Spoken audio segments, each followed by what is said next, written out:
La lección que vamos a ver ahora del tema reino, pacto y misión es la lección 4. El otro proyecto, la lección 4. Y el tema es el reino de Dios y la iglesia. Ya vimos el reino de Dios a Israel. Vimos cómo el propósito de Dios era establecer a Israel como una estructura del reino, una nación del reino en medio de las otras naciones, para que el reino de Dios se pudiera extender desde la nación de Israel a las otras naciones. Esta palabra yo quería que las naciones dieran un ejemplo de lo que es una nación bajo el reino de Dios. Por esa razón, en el tiempo de David y Salomón, Israel llegó a estar en una posición muy alta, políticamente, económicamente, en su desarrollo. Era una nación de mucho éxito, porque eso es lo que quería, que fuera una luz entre las otras naciones. Israel rechazó el reino de Dios a través de la idolatría. Entonces Dios le quitó el reino, lo llevó cautivos a Babilonia. Estuvieron cautivos 70 años. Y cuando regresaron, ¿ya? El reino no les fue restaurado, porque fueron los persas los que permitieron, a través de Ciro, permitieron que el templo fuera reconstruido. Pero después vinieron los griegos, vinieron los romanos, y ellos estuvieron bajo la autoridad de los babilonios, bajo la autoridad de los persas, bajo la autoridad de los griegos, bajo la autoridad de los romanos. O sea, la monarquía no le fue restaurada. Y en eso vino Jesucristo. ¿De qué Jesucristo vino hablando? El que cree en mí será perdonado de sus pecados. El mensaje de Jesús, aunque hablaba de vida eterna, su mensaje principal era el reino de Dios. Es por eso que él decía, al igual que Juan el Bautista, arrepentidos porque el reino de los cielos se ha acercado. Después vino Jesús, arrepentidos porque el reino de los cielos se ha acercado. ¿Qué significa que Juan el Bautista, como profeta y precursor de Jesús, su mensaje fuera arrepentidos porque el reino de los cielos se ha acercado, y el mensaje de Jesús fuera el mismo? Jesús era superior a Juan el Bautista, ¿eh?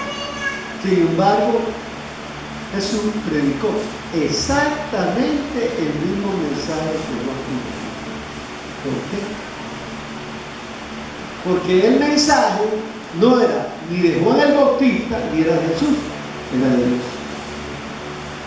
Fue Dios el que mandó a Juan el Bautista a advertir del advenimiento del reino de Dios, porque el rey iba a venir. Luego el rey vino y anunció del reino de Dios, que el reino de Dios estaba a las puertas. ¿Por qué? Porque el rey de ese reino ya estaba en la tierra. Amén. Entonces ahora viene Jesús predicando el reino de Dios de todas partes. Ese era su mensaje. Y recorría Jesús todas las ciudades y aldeas, enseñando en las sinagogas de ellos, predicando el evangelio del reino y sanando toda enfermedad y toda dolencia en el pueblo. Oiga lo que dice. Y recorría Jesús todas las ciudades y aldeas. Pregunta: cuando Jesús pasaba de una ciudad a otra, ¿él cambiaba su mensaje? ¿Qué predicaba en una aldea? El reino de Dios. Y en la siguiente, el reino de Dios. Y en la siguiente, el reino de Dios. Y en la siguiente, recorrió todas las ciudades predicando el mismo mensaje. Ah, no, ahora los predicadores nos las queremos dar de de originales, ¿ya? Que cada uno tiene su propio mensaje, ¿ya? Y esto no se trata de tener su propio mensaje. Sencillamente esto se trata de predicar el mensaje que Jesús nos mandó a predicar. Punto. Se trata de obediencia. ¿Cuántos dicen amén? Y será predicado este evangelio del reino en todo el mundo para testimonio a todas las naciones, y entonces vendrá el fin. ¿Quién dijo eso? Jesucristo. Mateo 24:14. Entonces, ¿cuál es el mensaje que se debe predicar en China? El reino de Dios. En los Estados Unidos, el reino de Dios. En África, el reino de Dios. En todas las ciudades, en todas las aldeas, en todas las naciones hay solo un mensaje. Y el mensaje es que el reino de Dios está aquí, está ahora, y que todas las naciones y todas las personas pueden entrar, porque eso vino Jesucristo. Lamentablemente, una vez más, Israel se equivoca y rechaza al rey. Ya habían perdido el reino de Dios por idólatra, por rechazar al rey y andar adorando ídolos. Ya habían perdido el reino por la idolatría de Salomón. Ahora viene Dios, les quiere dar otra oportunidad y rechazan el reino. A la altura de Mateo capítulo 13, Jesucristo cambia de estrategia. Y ahora ya no les habla claramente. A partir de Mateo 13, él comienza a hablarle en parábolas. Y les da 7 parábolas. Absolutamente todas tenían que ver con el reino de Dios. Todas. ¿Por qué? Porque el mensaje de Jesucristo era el reino de Dios. Pero si usted lee Mateo capítulo 12, en Mateo capítulo 12, ellos lo rechazan, los judíos lo rechazan, los sacerdotes lo rechazan, los escribas lo rechazan. Es más, no solamente lo rechazan, comienzan a planificar su muerte. Eso es rechazo, ¿verdad? Que planifican matarte, eso es rechazar. Entonces Jesús deja de anunciarles el reino de Dios ya directamente y comienza a hablarles en parábolas. Y en las parábolas Él se presenta a sí mismo como el rey rechazado. Y Él dice que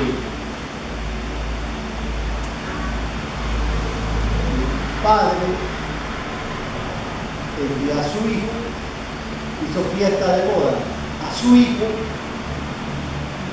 e invitó a las bodas. Pero los invitados a las bodas rechazaron al padre de familia, rechazaron al rey, menospreciaron las bodas, menospreciaron el reino y no fueron. ¿Por qué no fueron a la fiesta de boda? Que representa la boda del Cordero, que representa el reino de Dios. Uno, estaban muy ocupados en sus negocios. Mis negocios son más importantes que tu invitación para ser parte del reino. Y para colmo de males, el padre de familia envía a otros y los mata. ¡Wow! Este pueblo sí que ha sido durísimo a través de la historia. Entonces, dice Dios, ¿bien? Vayan por los caminos. Salgan los caminos e inviten a los que hagan. No importa si son buenos, no importa si son malos, pero ahí encontramos dos etapas. La etapa en la que Dios invita a Israel al rey, a la boda de Jesús. Israel rechaza al rey, rechaza la boda, rechaza al padre, mata a los siervos de Dios. Entonces, ¿qué dice Dios? Ok, la boda estaba lista, pero los convidados no eran dignos. Entonces vayan a la calle, a la ciudad, al monte. Eso ya está hablando de llevar la invitación a los gentiles. ¿De acuerdo? Una vez más, Israel rechaza el reino de Dios claramente y rechaza al rey. Dice la Escritura, en esa misma parábola, que entonces el padre de familia se enojó y dice que mandó a sus ejércitos para destruir la ciudad y aquellos malvados. Eso era una profecía. Jesucristo estaba dando una profecía y decía que el templo y la ciudad iban a ser destruidas. Eso ocurrió en el año 70 después de Cristo. El templo fue destruido, el templo que ellos amaban, la ciudad que ellos amaban fue destruida y ellos fueron esparcidos por la faz de la tierra. Entonces, viene Jesús. En Mateo capítulo 13 le pregunta a los discípulos: ¿quién dicen los hombres que soy yo? Y ellos dicen: bueno, ¿que eres Juan el Bautista? ¿O que eres Elías? ¿O que eres Jeremías? ¿O que eres uno de los profetas? Error. Jesucristo era algo más importante. Era el Rey, era Dios, era el Señor, era el Salvador. Entonces yo le pregunto a mí: ¿quién dice que soy yo? ¿Y usted? ¿Quién dice que es Jesús? Entonces Pedro recibe una revelación. Dice: tú eres el Cristo, el Hijo de Dios. Jesucristo dice: bienaventurado eres, hijo de Simón, porque no te lo reveló carne ni sangre, sino mi Padre que está en los cielos. ¿Cómo supo Pedro quién realmente era Jesús? Por revelación. ¿Cómo tú puedes saber quién realmente es Jesús? Por revelación. O sea, el que busca a Cristo, Cristo se le va a revelar. Y tú vas a saber por experiencia propia quién es Jesucristo. Y cuando ocurra, te vas a dar cuenta de la verdad. Que Jesús es el Cristo, el Hijo de Dios. ¿Qué significa que Jesús es el Cristo? La palabra Cristo significa Rey. Entonces lo que Pedro está diciendo: tú eres Jesús, el Rey de Israel y el Hijo de Dios. Entonces Jesús dice: sobre esta roca edificaré mi iglesia. Entonces los católicos creen que la roca es Pedro, que lo que Jesús estaba diciendo que sobre Pedro, roca, él iba a edificar la iglesia. Eso lo pueden creer todos los que no han leído nunca el Antiguo Testamento.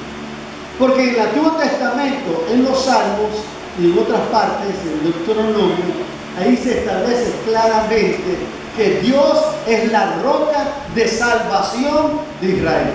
La roca da la idea de salvación. Es como cuando una persona cae en un río caudaloso y la corriente se lo va llevando, y en medio de la corriente encuentra una roca que el río no puede arrastrar. La roca es más poderosa que el río, que la corriente. Y entonces esta persona se agarra de la roca y se salva. Es por eso que la imagen de la roca habla de salvación. Y Jesucristo es la roca. Y Jesucristo ya tiene poder para mantenerse en contra de la corriente.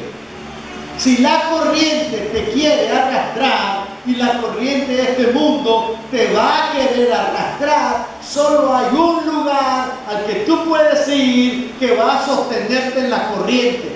Y ese lugar es la persona de Jesucristo. Si tú crees que Él es el Salvador, tú crees que Él es el Rey y tú crees que Él es el Hijo de Dios, esa fe es tu roca. Y la roca es inconmovible. Pero también Jesús le dice a Pedro: a ti te daré las llaves del reino. ¿Por qué se lo dijo solo Pedro? No le dijo: y a vosotros les voy a dar. No le dijo eso a los 12. Se lo dijo a Pedro: y a ti te daré las llaves del reino. Y todo lo que atares en la tierra será atado en los cielos, y lo que desatar en la tierra será desatado en los cielos. Por otra palabra, le estaba dando autoridad. ¿Y a quién se la estaba dando? A Pedro. ¿Y por qué se la estaba dando a Pedro? Porque el que recibió la revelación de que Jesús es el Cristo, de que Jesús es el Rey y que Jesús es el Hijo de Dios, fue Pedro. En otras palabras, todo aquel que recibe la revelación de quién es Jesucristo, que recibe por revelación del Padre que Jesús es el Salvador, que Cristo es el Rey y que Él es el Hijo de Dios, o sea, Dios el Hijo, todos aquellos que reciben esa revelación, les será dada la llave del reino de Dios. Cuéntanos un aplauso al Señor. ¿Cómo funciona eso? Bueno, necesitamos entender para qué sirven las llaves. Las llaves sirven para abrir y para cerrar. ¿Qué sepa? Ahora, ¿de qué puerta Jesús está hablando? ¿Las llaves de qué? La llave del reino de los cielos. O sea, la llave que Jesús le estaba dando no era una llave literal, era una llave espiritual. Y esa llave abre una puerta espiritual que te da acceso a un reino espiritual. Todo es espiritual en ese momento. Entonces, cuando alguien recibe la revelación de que el Cristo es el Rey y lo proclama y lo confiesa y ajusta su vida al reino de Dios, entonces Dios le dice: ok, por cuanto tú crees y confiesas y reconoces que Jesús es el Cristo, que Jesús es el Rey, por eso de reconocerlo que Jesús es el Rey, entonces a ti te voy a dar las llaves del reino para que tú abras el reino de los cielos a los que quieran entrar. Entonces, cuando Pedro predicaba que Jesús es el Cristo, el Hijo de Dios, como en Hechos capítulo 2, este Jesús que vosotros crucificasteis, Dios le ha hecho Señor y Cristo. Comienza con Jesús y termina con el Cristo. ¿De acuerdo? Este Jesús que vosotros crucificasteis, Dios le ha hecho Señor y Cristo. En otras palabras, este Jesús, el crucificado, ahora es el Rey y ahora es el Señor. Dice la Biblia. Y cuando oyeron esto, se confundieron de corazón. Dijeron: ¿y ahora, hermano, cómo le vamos a hacer? Crucificamos al Rey. ¿Y ahora qué hacemos? ¿Qué sabes? O sea, la razón por la que se confundieron, por la que se preocuparon, por la que se afligieron, es porque Pedro le estaba diciendo que ellos habían crucificado efectivamente al Rey. Y que cuando Pilato dijo: ese homo, aquí está el hombre, aquí está el Rey de los judíos, ellos dijeron: no tenemos más rey que César. Lo rechazaron otra vez. En cambio, Pedro públicamente reconoce y dice: tú eres el Cristo, tú eres el Rey y tú eres el Hijo. Y Jesús dice: eres bienaventurado, y aquí está la llave del reino. Todo aquel que cree y confiesa que Jesús es el Rey y que Jesús es el Hijo de Dios, por revelación recibe la llave del reino. ¿Cómo la usa? Predicando y enseñando que Jesús es el Cristo. ¿Aló? Es por eso que los pastores y los predicadores y los evangelistas, si quieren que su gente entre en el reino de Dios, ¿qué es lo que tienen que predicar?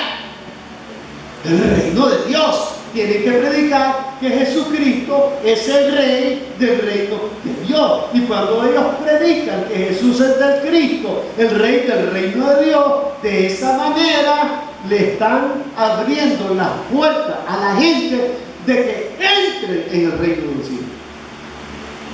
Porque creen y confiesan que Jesús es el Rey.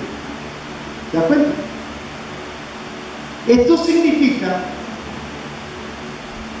sobre esta roca edificaré mi iglesia. Esto significa que la iglesia de Cristo tiene un fundamento. Los edificios, cuando se quiere que sean firmes y sólidos, son edificados no sobre arena, son edificados sobre rocas, para que el edificio no se pueda caer con facilidad.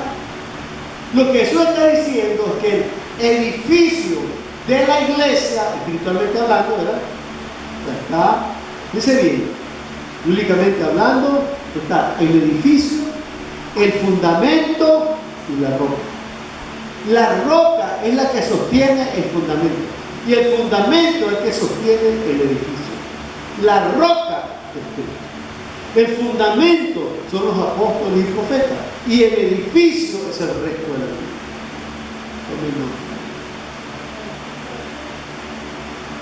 La roca es Cristo. El fundamento son los apóstoles y profetas, es lo que dice Pablo, ¿ya? Sobre la iglesia, establecido sobre el fundamento de apóstoles y profetas. Eso es lo que dice él, ¿no? La roca sostiene el fundamento y el fundamento sostiene al edificio, que es la iglesia. Que por eso que habla de la metáfora del edificio, dice: y él constituyó a un apóstol, profeta, pastor, a fin de edificar a los santos. Entonces, los santos son la iglesia. Es por eso que en la iglesia debe ser edificada sobre la roca. ¿Qué es la roca? La roca es la declaración de fe que Jesús es el Cristo, el Hijo de Dios y el Señor. Yo pienso que ustedes ya estudiaron conmigo el tema, la declaración fundamental de la fe. Que si ya lo estudiaron, si ya lo vimos, ustedes recordarán, ¿ya?, que esa declaración constituye 4 elementos: Jesús, Cristo, Hijo de Dios y Señor. O sea, la iglesia está edificada sobre esos 4 fundamentos: que Jesús es el Salvador, que Cristo es el Rey, que el Hijo de Dios es Dios el Hijo y que el Señor es el amo y el dueño de todas las cosas. La iglesia está edificada sobre ese fundamento. Oiga bien, cualquier iglesia o cualquier creyente que esté edificada sobre esta roca y este fundamento, la santa palabra de Dios dice que no se caerá jamás. Pero aquellos que quieren edificar su fe sobre sus propios inventos, sobre sus propias doctrinas, ¿aló?, sobre sus propias tradiciones, usted lo mire en la calle, agarra. O sea, la cantidad de caídos que hay en la calle es escandalosa. ¿Por qué se cayeron? Porque nunca pusieron a Jesucristo como su roca. Nunca pusieron el fundamento de apóstoles y profetas como fundamento. ¿Ya? Entonces, por eso se cayeron. Es importante importante entender qué es lo que sostiene la iglesia. ¿Quiénes constituyen verdaderamente la iglesia? La iglesia está constituida por todos aquellos, sean judíos o gentiles, sean hombres o mujeres, esclavos o libres, que creen y confiesan que Jesús es el Cristo, el Hijo de Dios y el Señor. Ellos son la iglesia de Cristo. ¿Aló? No los que edifiquen sobre la doctrina de la denominación, sobre la declaración de fe de la denominación. ¿Entienden? Es por eso que hay tantas denominaciones y tantas contradicciones doctrinales, y por eso es que la iglesia no se une, porque no tiene un mismo fundamento, ¿no? Si tuviera un mismo fundamento y una misma declaración de fe, se pudieran unir. Pero como hacen su propia declaración de fe, ¿verdad? Entonces no se pueden unir con la otra, porque la otra tiene otra declaración de fe y la otra tiene otra declaración. No, ¿cómo nos podemos unir si uno cree una cosa y nosotros creemos otra?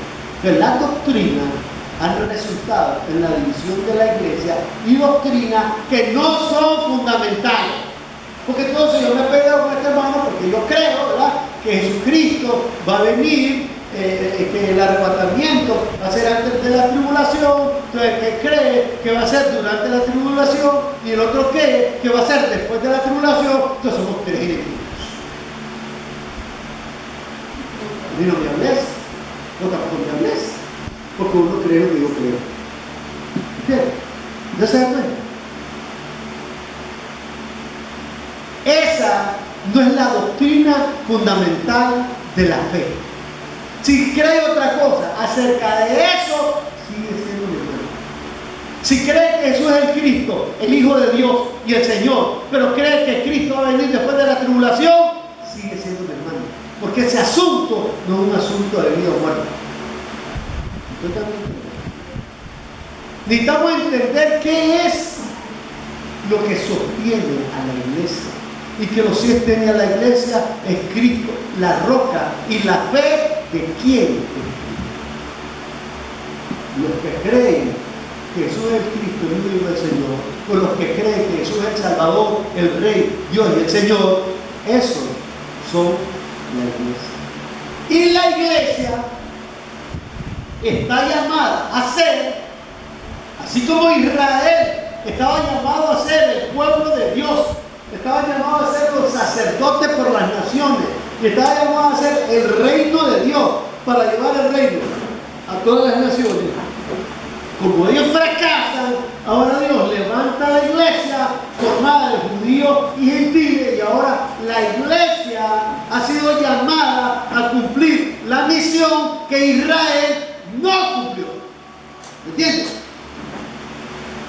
Y tiene que ver con que todas las naciones tengan la oportunidad de salvarse, y que todas las naciones tengan la oportunidad de entrar en el reino de Dios a través de la iglesia, que va al mundo con las llaves del reino de los cielos, predicando que Jesús es el Cristo, que Jesús es el Rey, que Jesús es el Señor, que Jesús es Dios, y que por medio de Él podemos ser salvados y entrar en el reino de Dios. Nadie mandó a nadie a andar predicando doctrinas denominacionales. Inventos de los hombres que lo que han hecho es dividir a la iglesia. Lo que une a la iglesia es estar alrededor de Cristo. Ahí nos unimos, amén. Alrededor del trono de Dios, ahí nos unimos.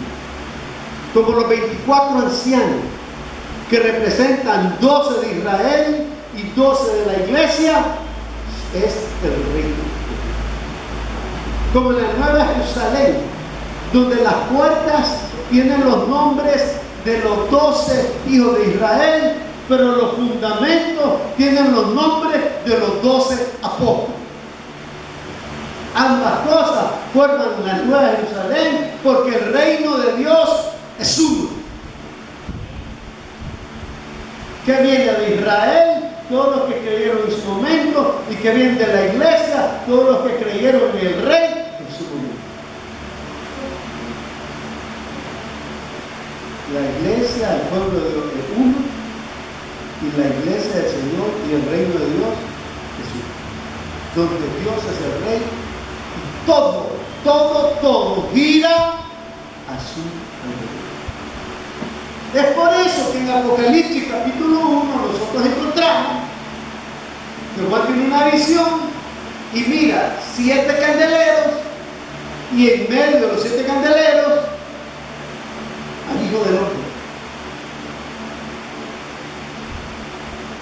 ¿Qué significa Jesús en medio de 7 candeleros? Es lo mismo que el tabernáculo en medio de las 12 tribus. Es lo mismo que Cristo en medio de las 7 iglesias de Apocalipsis. Cristo ocupa el centro de la iglesia, lo mismo que Cristo ocupaba el centro de Israel en el Éxodo capítulo 25 de él. Él es el mismo de ayer, hoy y por siempre.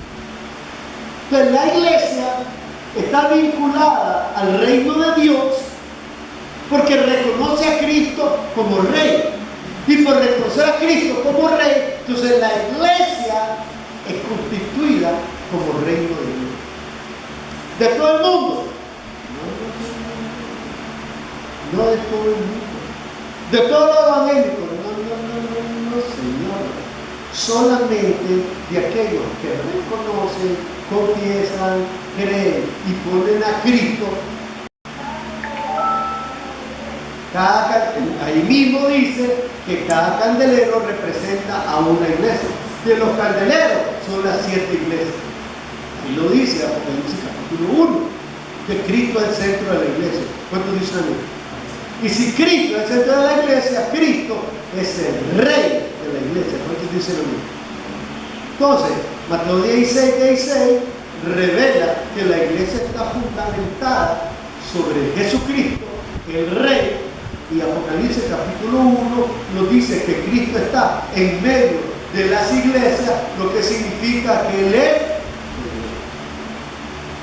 Pero hay algo más. Si usted escucha a un judío ortodoxo, le va a decir que el reino que ellos esperaban no era un reino espiritual, que ellos esperaban un reino político, que ellos esperaban que el rey de Israel los liberara de Roma, y que como Cristo no los liberó de Roma, entonces Él no es Mesías. Eso se lo va a decir cualquier judío, y en su puesto ellos están en la razón y le pueden mostrar todos los textos que dicen que Jesucristo iba a venir a destruir todos los otros reinos, como Daniel capítulo 2, ¿verdad? Y que Él iba a quitar a todos los otros reinos y que Él iba a levantar su reino. Eso es verdad. Pero lo mismo que te muestran Daniel capítulo 2, pareciera que no han leído Daniel capítulo 9, que dice que se le quitará la vida al Mesías,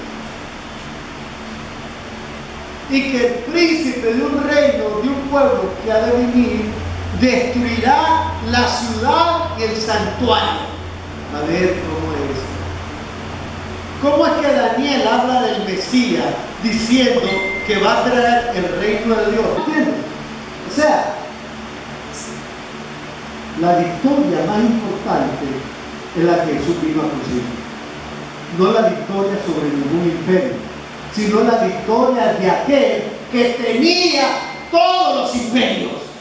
Porque el diablo le dice a Jesús: todo esto te daré si postrado me adores. ¿Qué fue lo que le mostró? Todos los reinos del mundo estaban bajo la autoridad del diablo. Entonces Jesucristo iba a andar peleándose, ¿entiendes?, con los reinos que estaban bajo el diablo, ¿ya?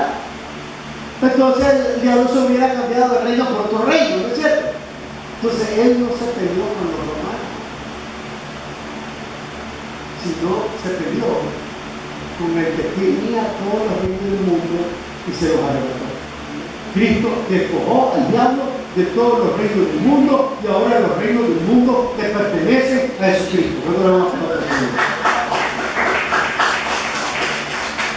Y ahora nuestra tarea consiste, oigan bien, consiste en anunciarle al mundo que Cristo ya venció al diablo, que Cristo ya quebrantó el reino de las tinieblas sobre las naciones y ahora Cristo es el Rey y que ellos pueden recibir salvación y el reino por medio de Jesucristo.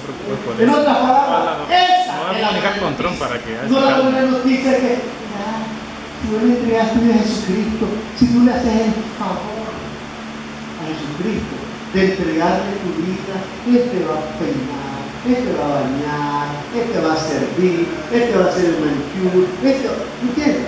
Ponemos a Cristo como un pordiosero, que no es nuestro, es el Rey. Todo está bajo su autoridad. Tenemos que ir a predicar la buena nueva del reino de Dios, de que el reino de Dios ya venció al reino de las tinieblas. No tienes que ser un esclavo del pecado, no tienes que ser un esclavo del diablo, no tienes que ser un esclavo de ninguna adicción, porque Cristo ya venció al diablo y ya te perdonó, ya te limpió. Tú puedes entrar confesándolo a Él como Rey en el reino. Por favor, denle un aplauso.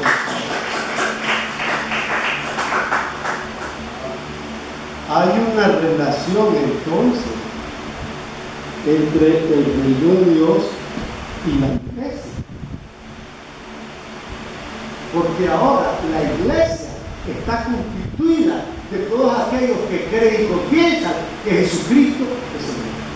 El problema con la iglesia evangélica es que la gente solo ha confesado a Jesús como Salvador.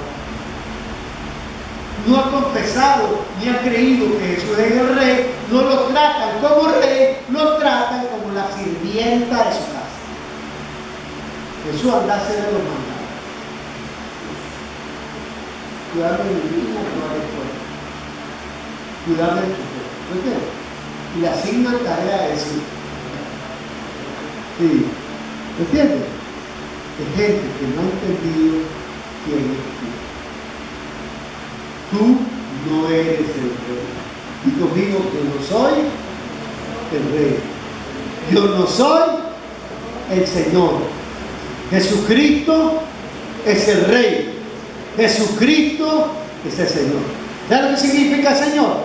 Amo y dueño. Significa que tu vida no te pertenece a ti. Tú no puedes hacer lo que quieres con tu vida. Porque tu vida no es tuya. Tu vida es del Señor. Amén. Si tú haces con tu vida lo que tú quieres, entonces Él ya no es el Señor. Y entonces Él no te puede salvar. Porque está escrito que si confesares con tu boca que Jesús es el Señor y creer en tu corazón que Dios le levantó de los muertos, serás salvo. Si tú crees y confiesas con tu boca que Jesús es el Señor y no le obedeces, entonces donde cae, no todo el que me dice Señor, Señor entrará en el reino de los cielos, sino el que hace, diga conmigo, hace la voluntad de mi Padre. Hay una relación entre el reino y la obediencia. Dice, Padre nuestro que estás en los cielos, santificado sea tu nombre. Venga tu reino. Diga conmigo, venga tu reino. Venga tu reino. Venga tu reino. Hágase tu voluntad, como en el cielo, así también en el cielo. ¿Qué es el reino de Dios? El reino de Dios es donde se hace la voluntad de Dios. Dios reina en los cielos. Dios quiere reinar en la tierra. Dios quiere reinar en tu vida. Para que Dios reine en tu vida, tienes que aprender a obedecer a Dios. Tienes que aprender a poner por obra la palabra de Dios y aprender a vivir una vida de pacto con Dios. ¿Por qué hago esto? Porque estoy comprometido con Dios. Que nadie más lo quiera hacer, ese problema de Raimundo y todo el mundo. Que Raimundo y todo el mundo se vaya al infierno si quiere. Y tú tienes que tomar la decisión. Yo decido que Él sea mi rey y decido obedecerlo, aunque sea yo el único que lo vea. ¿Me entiendes? Porque la salvación y el reino son algo personal.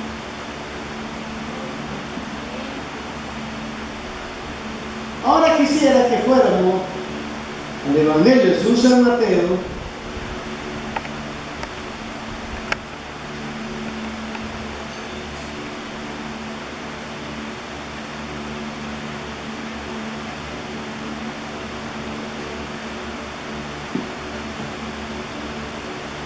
al capítulo 13.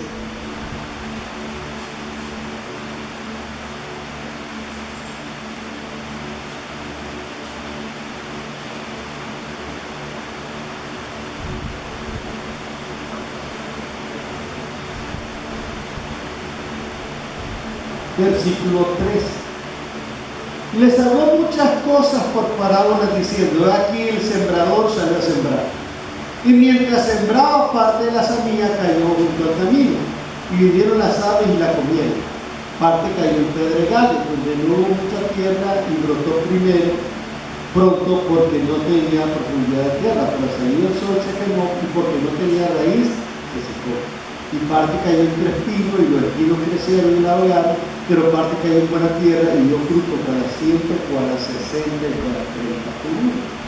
Cuando Jesús interpreta esta parábola en el versículo 18, dice: oíd pues vosotros la parábola del sembrador. Cuando alguno oye la palabra de Dios y no la entiende, viene el malo y arrebata lo que fue sembrado en su tierra.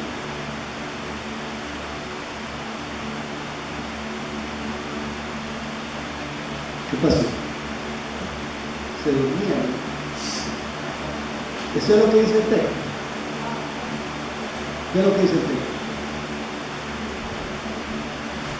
No se dieron cuenta que le cambié el texto.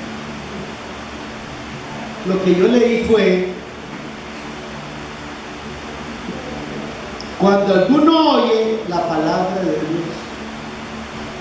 Pero eso no es lo que dice el texto. Lo que dice el texto es cuando alguno oye la palabra del reino y no la entiende.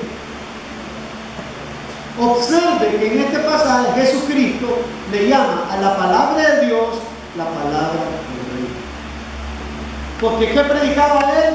El reino de Dios. Entonces, él le llama a la palabra que predicaba del reino de Dios la palabra del reino. Lucas le llama la palabra de Dios, pero como Mateo tiene el propósito de hablar del reino de Dios, en Mateo le llama la palabra del reino. Esto es algo extremadamente importante. Porque cuando tú predicas salvación, ¿qué es lo que Dios va a hacer? Salvar. Si tú predicas sanidad, ¿qué es lo que Dios va a hacer? Va a sanar. Si predicas liberación, ¿Dios qué va a hacer? Y si predicas bendición, ¿Dios qué va a hacer? Y si predicas reino, Dios qué va a hacer. Es por eso que nosotros los ministros y los predicadores necesitamos entender que la palabra que debe ser predicada, el evangelio que debe ser predicado, es el evangelio del reino de Dios. Jesucristo lo dijo nuevamente: y será predicado este evangelio del reino. ¿Cuál evangelio? Este evangelio del reino en todo el mundo. ¿Eso significa algo? En todo el mundo, para testimonio a todas las naciones, y entonces el fin. ¿Qué es el evangelio que debe estar predicando en todo el mundo? El evangelio del reino. ¿Cómo le llama Jesús a esa palabra? Le llama la palabra. Entonces los predicadores deberíamos de predicar siempre la palabra de Dios. Hemos llamado así un ministerio que estamos desarrollando que se llama la palabra del reino. Porque siempre estamos predicando ¿qué cosa? El reino de Dios. Invitaron a mi esposo un día de esto para predicarle a las mujeres. Online. Excelente. ¿Sobre qué predico? El reino de Dios y la mujer. Estaba la hermana.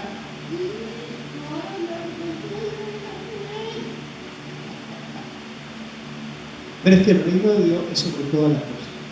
El reino de Dios son los hombres, el reino son las mujeres, el reino son los jóvenes, el reino de Dios son los niños, el reino de Dios son la familia, el reino de Dios son los negocios, el reino de Dios son la doctrina, el reino de Dios son la adoración y el reino de Dios sobre todas las cosas. Entonces nosotros tenemos que predicar la palabra del reino sobre todas las cosas.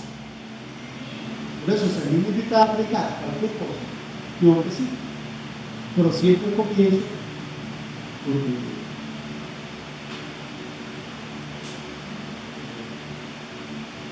Entonces, cuando la semilla es la palabra del reino, eso es lo que dice, el sembrador salió a sembrar. Y la semilla que cayó en buena tierra dio fruto. Y si la semilla es la palabra del reino, el fruto que va a hacer. Pues, ¿entiendes? Porque lo que Dios quiere es traer de regreso, restaurar el reino de Dios a la tierra. Por eso es que la palabra que se debe predicar debe ser la palabra del reino, para que el fruto sea el reino de Dios. No el fruto de un montón que se sabe unas cuantas doctrinas sobre la salvación y después vivan como les da la gana. No, error. Ahora miren qué importante que es. Cuando vamos a la parábola del trigo y la cizaña, que es la parábola siguiente, dice, le refirió otra parábola diciendo que el reino de los cielos es semejante a un hombre que sembró buena semilla en su campo. Pero mientras dormían los hombres, vino su enemigo y sembró cizaña entre el trigo y se fue. Y cuando salió la hierba y dio fruto, entonces apareció también la cizaña. Vinieron entonces los siervos del padre de familia y le dijeron, Señor, ¿no sembraste buena semilla en tu campo? ¿De dónde pues tienes cizaña? Y les dijo, un enemigo ha hecho esto. Y los siervos le dijeron, ¿quieres pues que vayamos y la arranquemos? Y les dijo, no sea que al arrancar la cizaña, arranquéis también con ella el trigo. Dejad crecer justamente lo uno y lo otro hasta la siega. Y al tiempo de la siega, yo diría a los segadores, recoger primero la cizaña y atarla en manojos para quemarla, pero recoger el trigo y el. Ahora viene la interpretación de esta palabra. Entonces los discípulos le dicen, explícanos la parábola de la cizaña en el campo.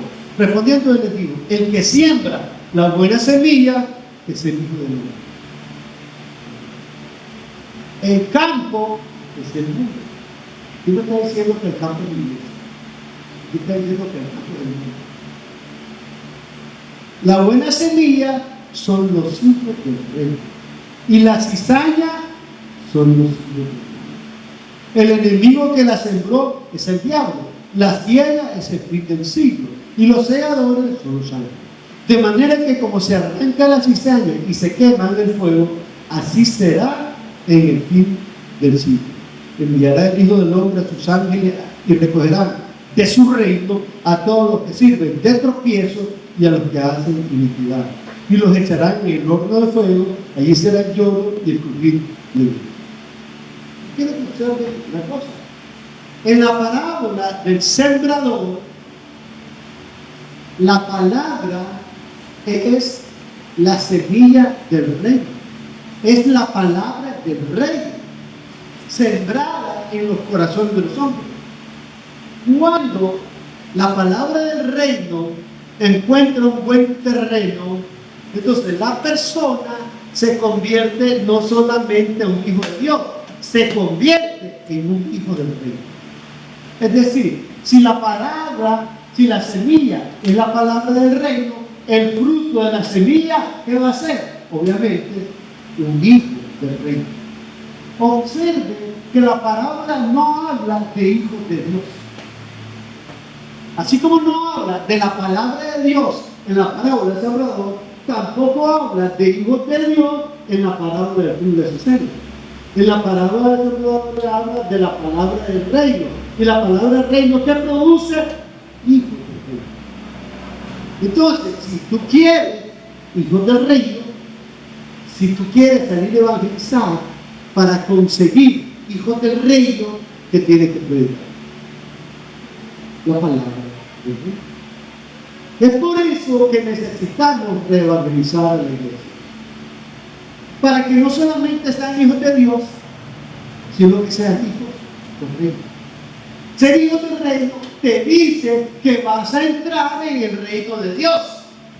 ¿Es correcto? Ahora hay algo que aclarar ahí. Porque la iglesia ha confundido dos términos que se parecen, pero que no significan lo mismo. Ya, Jesucristo habló del reino de los cielos. Dice, arrepentidos porque el reino de los cielos se ha acercado.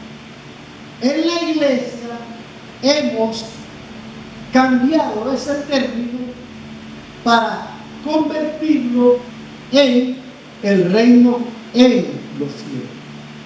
Entonces la iglesia cree que la iglesia está aquí en la tierra, pero que Dios la va a llevar al cielo. Pero hay muchos que se preguntan, ¿y qué vamos a estar haciendo en el cielo?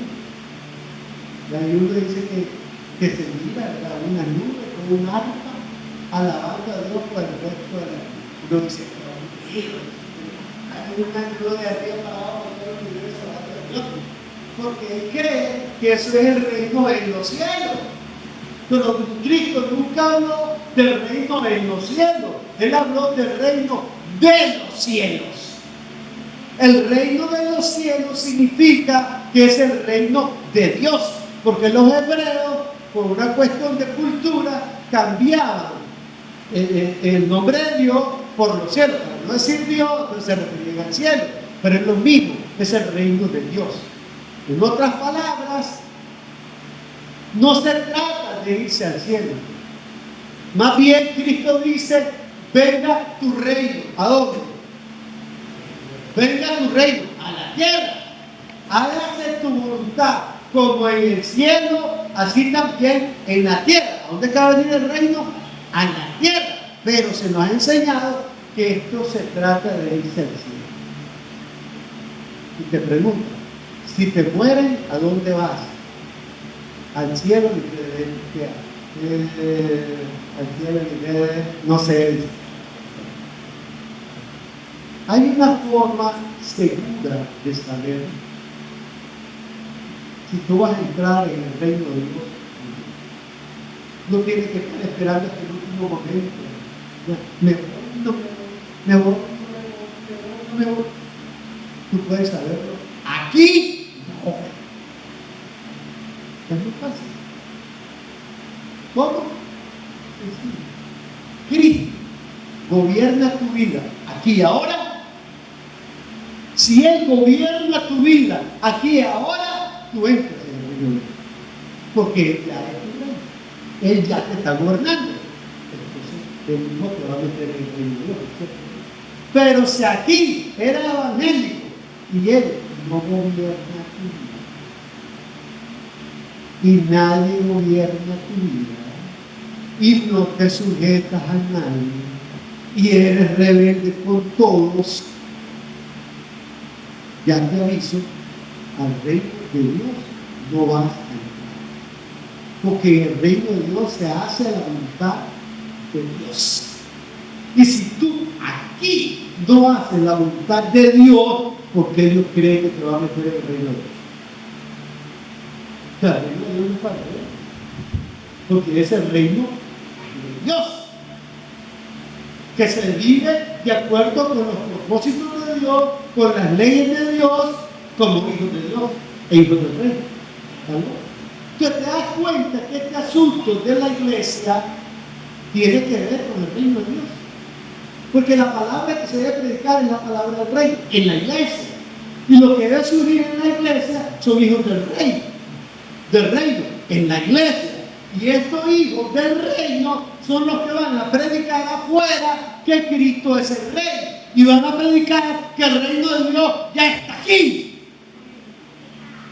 Que lo único que necesitan para entrar en el reino es reconocer a Cristo como rey, arrepentirse de estar reinando en su vida o de que otros reinen en su vida y reconocer que solo Cristo merece ser tu rey. ¿Cuántos dicen amén? No te esclavices de otros, porque no vas a entrar en el reino de Dios. Cristo tiene que ser tu rey. Tiene que ver con la iglesia, tiene que ver contigo, tiene que ver que Cristo sea tu rey aquí. En conclusión, así como el reino de Dios fue para Israel, e Israel lo rechazó por rebelde, como idólatra, de la misma manera Dios llamó a la iglesia a ser una expresión del reino de Dios. Pero así como Dios rechazó al Israel llamado a ser el reino de Dios por idólatra, por rebelde, Dios también va a rechazar de la iglesia a aquellos que sean idólatras y rebeldes que estén en la iglesia, ¿no? Eso se entendió. O sea, el reino de Dios es para nosotros, pero solo entrar en el reino porque viven de acuerdo con la palabra de Dios. Los que aceptan a Cristo como rey, los que someten su voluntad al reino de Dios. ¿Estás dispuesto a que Dios te gobierne? ¿Estás dispuesto a que Cristo sea tu rey? ¿Estás dispuesto a que Él establezca el reino de Dios sobre toda tu vida? Te puedes pedir que se ponga de pie en el Usted va a confesar con su palabra lo que hemos hablado.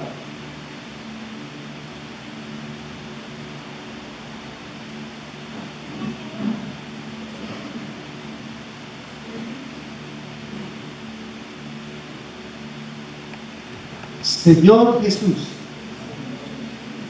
Señor Jesús, reconozco que tú eres el Salvador y el único Salvador. También reconozco que tú eres el Rey del reino de Dios. He creído y confieso que tú eres el Cristo, el Hijo de Dios y el Señor. Yo confieso delante de Dios y de los hombres que Jesús es el Cristo, el Hijo de Dios y el Señor. Yo confieso delante de Dios y los hombres que reconozco a Jesús como mi Salvador, a Cristo como mi Rey, al Hijo de Dios como mi Dios y al Señor como mi Espíritu Santo. Ayúdame a establecer las leyes de Dios, de su reino en mi vida.